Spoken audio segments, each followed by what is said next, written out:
Hello, greetings and welcome to another episode of Being Healthy, the Shaolin Way. In today's episode, we're going to talk about something that really affects a lot of people, and that is stroke. Approximately 200,000 people per year are affected with a stroke, and that makes it really common. So, I'd like to talk about one of the elements of stroke that affects a ton of people, and that's aphasia. How common is aphasia?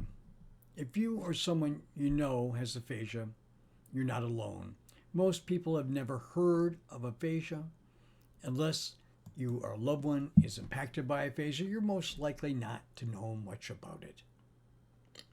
So it might surprise you to learn that aphasia is actually a relatively common condition. Approximately 2 million people in the United States have aphasia, though estimates vary. Approximately 180,000 people every year are diagnosed with aphasia. About 1/3 of people who have strokes get aphasia. That's 1/3 of people who have strokes get aphasia. Aphasia affects more people than many other conditions you have probably heard of, such as Parkinson's disease, multiple sclerosis, and cerebral palsy. However, according to a 2016 survey, 85% of people had never even heard the term aphasia.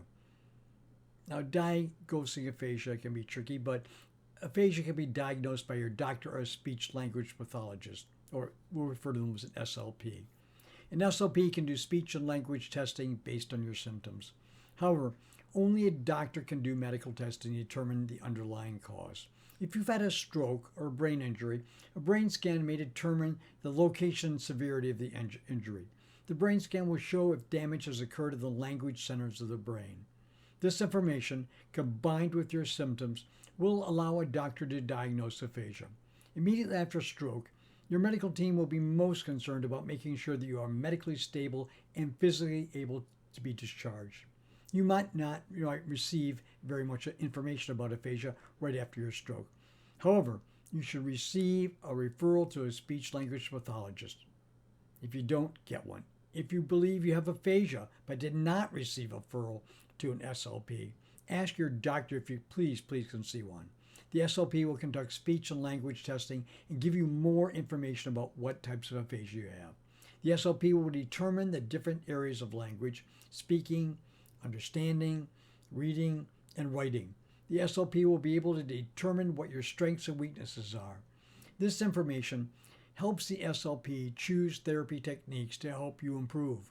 If you don't think you've had a stroke or traumatic brain injury, but experience symptoms that sound like aphasia, you should tell your doctor.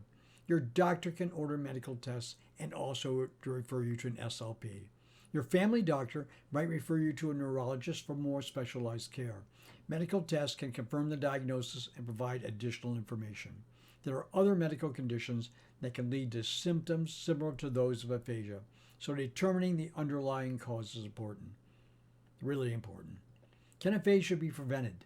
If you have aphasia, you might be wondering if you could have done something to prevent it. There is no effective way to prevent aphasia. Let me repeat, there's no effective way to prevent aphasia. Aphasia is most often the result of a stroke or another brain injury. Although there are steps you can take to reduce your risk of having a stroke or another stroke if you've already had one, there is no 100% effective way to prevent a stroke. Period. Some people have strokes due to reasons that are out of their control and could not have been prevented. Aphasia as a result of a stroke or brain injury cannot be prevented. It just depends on where on the brain the stroke or injury could occurred. Somewhere between 25 to 40% of people experience aphasia following the stroke. However, the people who have strokes but do not have aphasia did not do anything differently to prevent aphasia. They simply experienced a stroke in a different part of their brain. People with aphasia most often have damage to the left side of the brain, where the brain's language centers are for most people. If you'd like information on reducing your risk of a stroke, ask your doctor for personalized recommendations. Your doctor can talk to you about your medical history and lifestyle factors. Common recommendations to prevent stroke and aphasia: exercise according to your doctor's recommendation. That's really important. Eat healthy, including cutting back on sodium. If you smoke, quit smoking. That's really, really important because smoking is terribly bad for you. Maintain a healthy weight.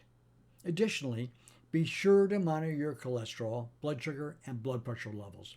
Make sure they are in a normal range and if not, ask your doctor how to lower them. What are the symptoms of aphasia? Symptoms of aphasia will vary depending on individual circumstances and the severity of the condition. They can range from mild to severe.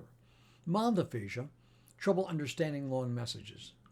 It's a key indicator. Needing a little extra time to understand and respond to spoken messages. Difficulty finding words to express or explain an idea.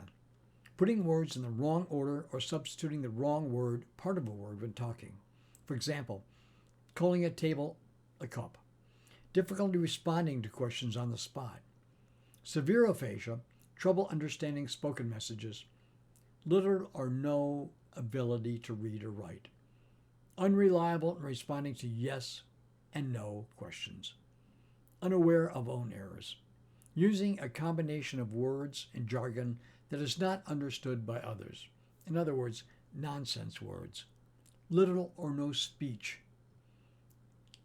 This brings up the question of can you recover from aphasia?